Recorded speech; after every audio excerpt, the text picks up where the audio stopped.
look in the mirror, man, you're so dirty. Yeah, you look so dirty. You were never worthy. Lately, it's you. Welcome to the Jeremy Hill Show. If you're easily triggered, leave now, because this is not the show for you. Oh, so I got something for you, baby. Did you know? Did you know that President Donald Trump has kicked out 8,000 transgenders out of the active military? And did you know that he has also kicked out over 6,000 transgenders in the reserve military? Can you dig it? Now, this is not a bashing show. I'm just here to report the news. This video was made for educational purposes. I thought this was a very interesting subject right here. So what I'm going to present to you is a man who happens to be an homosexual, who's going to tell you that he fully supports President Trump's decision in the removal of transgender people. This is kind of interesting. So let me go ahead and start it. He will be the second gentleman that's going to talk.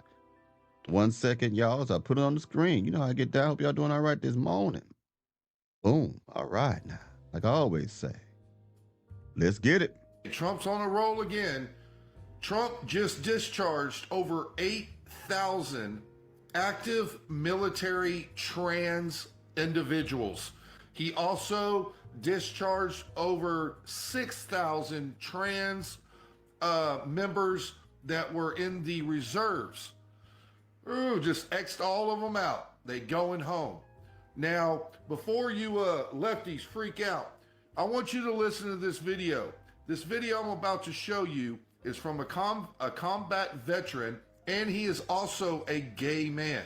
He explains to you why it hurts our military to have trans people inside it. So check it out, guys. So Trump just signed an executive order banning transgender people from the military. Let me tell you what this means. First of all, number one, and this is what a lot of people don't realize, there are upwards of 15,000 trans people that are serving, quote unquote, in the United States military right now. The first thing that I'm going to tell you is that all of these people are non-deployable. What that means is that if you are a transgender identified person that is quote unquote serving in the United States military right now, you are non-combat deployable.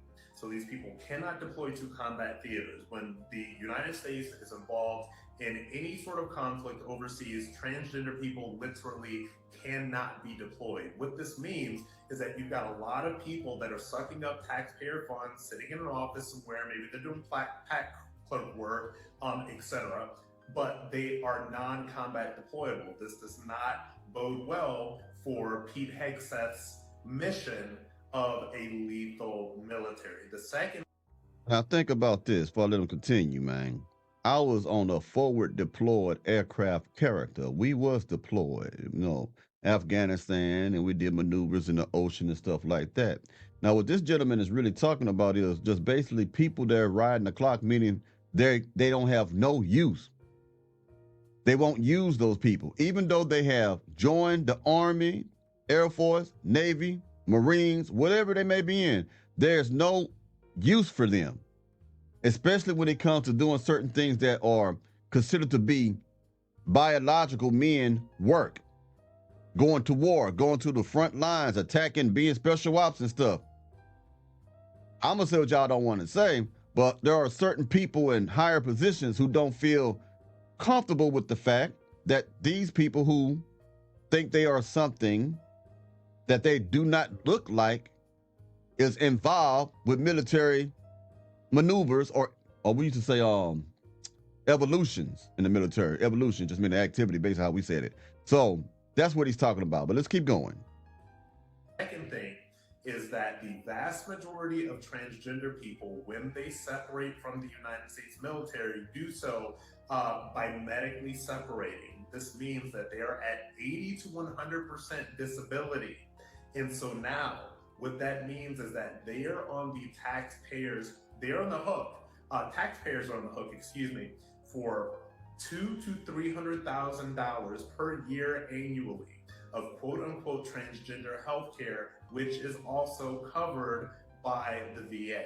So every single transgender person that separates from the military via medical discharge is covered by the VA for their hormones or their test, like whatever it is that the trans person is on, that is covered by the VA because they are medically separated. This costs American taxpayers to the tune upwards of 6 figures per person, all right?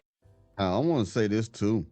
There are a lot of men, excuse me, a lot of men and women, service members who, you know, they leave the military, they get discharged, and they have medical issues, real medical issues, sometimes mental health issues.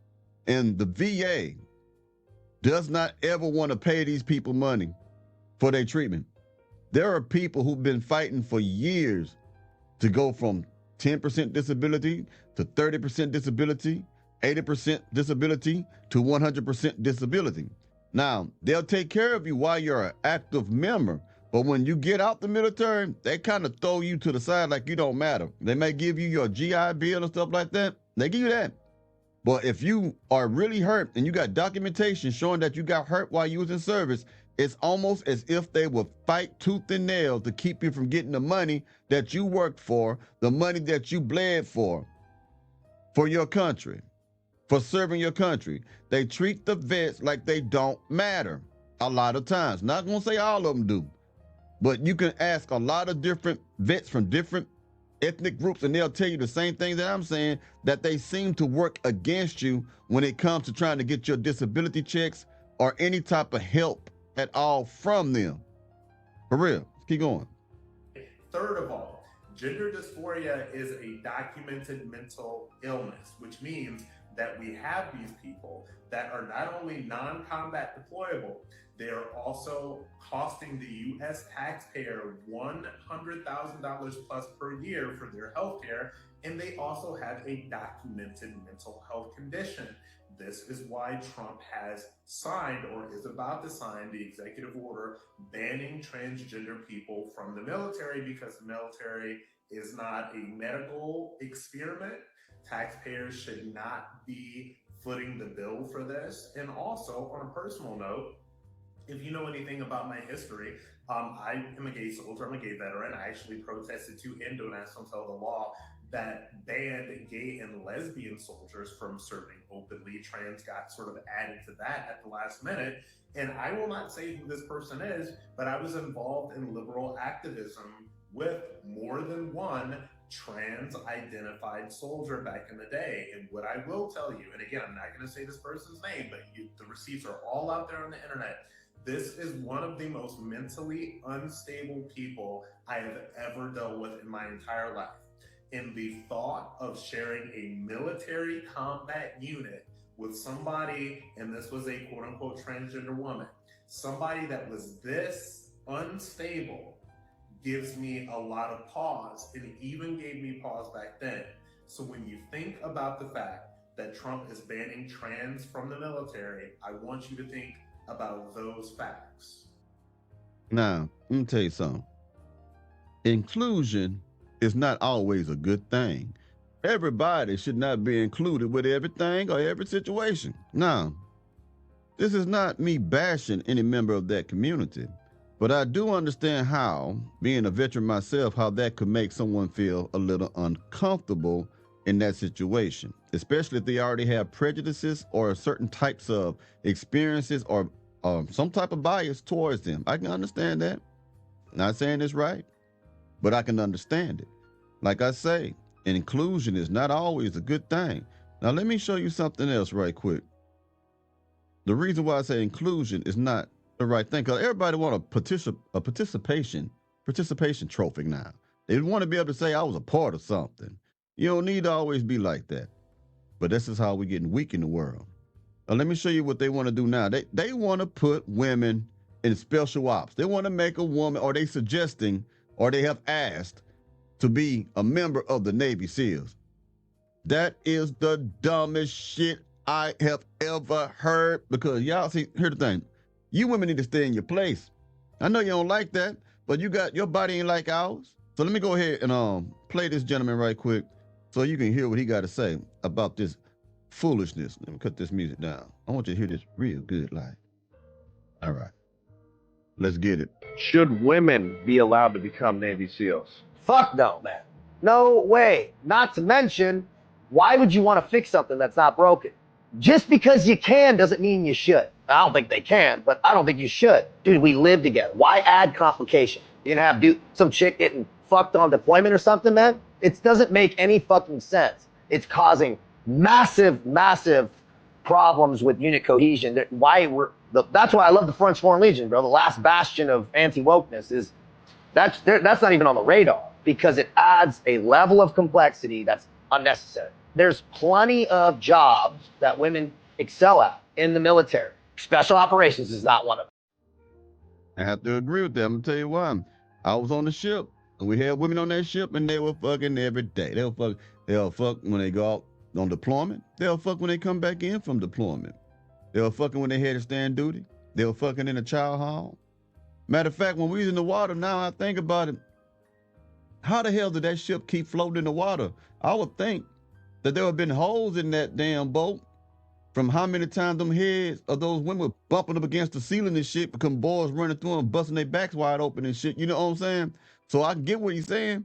Sometimes, and you don't like to hear a woman, but I'm going to tell you, sometimes women just complicate shit. Sometimes things be so simple until you add a woman into the equation. The next thing you know, all hell break loose. You got men who don't know how to control themselves around a pretty lady. Next thing you know, men who were friends for years at each other's throat over a piece of leg. Can you dig it? Well, y'all let me know what y'all think about this and what Trump did and everything. And I'll be talking to you pretty soon. Y'all take it easy now, you hear?